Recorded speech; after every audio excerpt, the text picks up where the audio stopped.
ಆತ್ಮೀಯರೇ ನಮಸ್ಕಾರ. ನಿಮ್ಮ ಯೂಟ್ಯೂಬ್ ಚಾನಲ್ಗೆ ಸ್ವಾಗತ ಸುಸ್ವಾಗತ.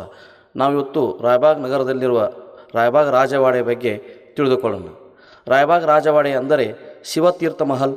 ಇದನ್ನು ಕೊಲ್ಲಾಪುರದ ಶಾಹು ಮಹಾರಾಜರು ಬೇಸಿಗೆಯಲ್ಲಿ ಚಳಿಗಾಲದಲ್ಲಿ ಇರಲು 1904ರಲ್ಲಿ ಪ್ರಾರಂಭಿಸಿ 1911ರಲ್ಲಿ ನೂರಾರು ಕಾರ್ಮಿಕರ ಪರಿಶ್ರಮದಿಂದ ಈ ವಾಡೆಯನ್ನು ನಿರ್ಮಿಸಿದರು. ಈ ವಾಡೆಗೆ ಆ ಸಮಯದಲ್ಲಿ ವಿದ್ಯುತ್ ವ್ಯವಸ್ಥೆಯನ್ನು ಸಹ ಮಾಡಿದ್ದರು. ವಾಡೆ ನಿರ್ಮಾಣದ ಸಮಯದಲ್ಲಿ ಮಹಾದೇವ ದೇವಸ್ಥಾನ ಮತ್ತು ಅಂಬಾಭವಾನಿ ದೇವಸ್ಥಾನವನ್ನು ಅರಮನೆಯ ದಕ್ಷಿಣ ಭಾಗಕ್ಕೆ ನಿರ್ಮಿಸಿದ್ದಾರೆ. ರಾಜವಾಡೆಯ ಮುಂಭಾಗದಲ್ಲಿ 26 ಎಕರೆಗಿಂತ ಹೆಚ್ಚಿನ ವಿಸ್ತಾರವಾದ ಕೆರೆ ಇದೆ. ಅರಮನೆಯ ಮುಂಭಾಗದಲ್ಲಿ ನಿಂತು ನೋಡಿದರೆ ಕಾಶ್ಮೀರದ ದಾಲ್ ಸರೋವರ ನೆನಪಾಗುತ್ತದೆ. ಇದೇ ಆವರಣದಲ್ಲಿ ರಾಜಾರಾಮ್ ವಿಲ್ಲಾವನ್ನು 1935ರಲ್ಲಿ ಮಹಾರಾಜರು ನಿರ್ಮಿಸಿದ್ದಾರೆ.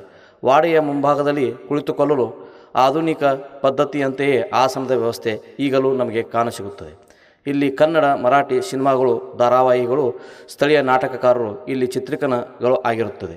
ಉದಾಹರಣೆಗೆ ಕನ್ನಡದ ಸಿನಿಮಾ ಮಾರ್ಚ್ 22 ಚಿತ್ರೀಕರಣ ಇಲ್ಲಿ ಆಗಿದೆ.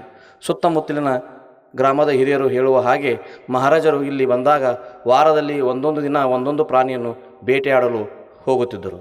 ಆಗಿನ ಯುವಕರು ರಾಜರ ಜೊತೆ ಹೋಗಿ ಬೇಟೆಯಾಡಿ ರಾಜರಿಂದ ಬಹುಮಾನವನ್ನು ಪಡೆದು ತಮ್ಮ ಗ್ರಾಮಕ್ಕೆ ವಾಪಸ್ಸಾಗುತ್ತಿದ್ದರು ಎಂಬ ಮಾಹಿತಿಯನ್ನು ಹಿರಿಯರು ನೀಡುತ್ತಾರೆ.